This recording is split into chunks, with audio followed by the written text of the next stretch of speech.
ಕೂದಲು ವೇಗವಾಗಿ ಬೆಳೆಯಲು ಪ್ರಮುಖ ಸಲಹೆಗಳು: ಪೌಷ್ಟಿಕ ಆಹಾರ: ಮೊಟ್ಟೆ, ಮೀನು, ಹಾಲು, ಮೊಸರು, ಪಾಲಕ್, ಒಣಬೀಜಗಳಂತಹ ಪ್ರೋಟೀನ್ ಮತ್ತು ವಿಟಮಿನ್ ಭರಿತ ಆಹಾರಗಳನ್ನು ಸೇವಿಸಿ.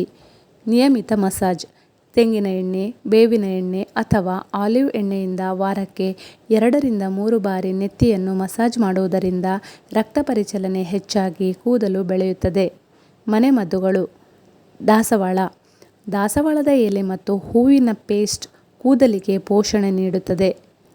ಮೆಂತೆ: ರಾತ್ರಿ ನೆನೆಸಿದ ಮೆಂತ್ಯವನ್ನು ಅರೆದು ಕೂದಲಿಗೆ ಹಚ್ಚಿ 30 ನಿಮಿಷಗಳ ನಂತರ ತೊಳೆಯಿರಿ. ಅಲೋವೆರಾ: ಅಲೋವೆರಾ ಜೆಲ್ಲನ್ನು ನೆತ್ತಿಗೆ ಹಚ್ಚುವುದರಿಂದ ಕೂದಲು ಉದುರುವುದು ಕಡಿಮೆಯಾಗುತ್ತದೆ. ಕೂದಲಿನ ಆರೈಕೆ: ಶಾಂಪೂ ಬಳಸುವಾಗ ಬಿಸಿ ನೀರನ್ನು ಬಳಸಬೇಡಿ, ಉಗುರು ಬೆಚ್ಚಗಿನ ನೀರು ಸೂಕ್ತ.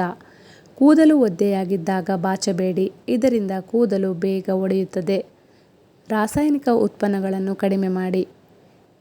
ದಿನಕ್ಕೆ 8-10 ಗ್ಲಾಸ್ ನೀರು ಕುಡಿಯಿರಿ ಮತ್ತು ಒತ್ತಡ ನಿರ್ವಹಣೆಗೆ ಯೋಗ ಅಥವಾ ಧ್ಯಾನ ಮಾಡಿ.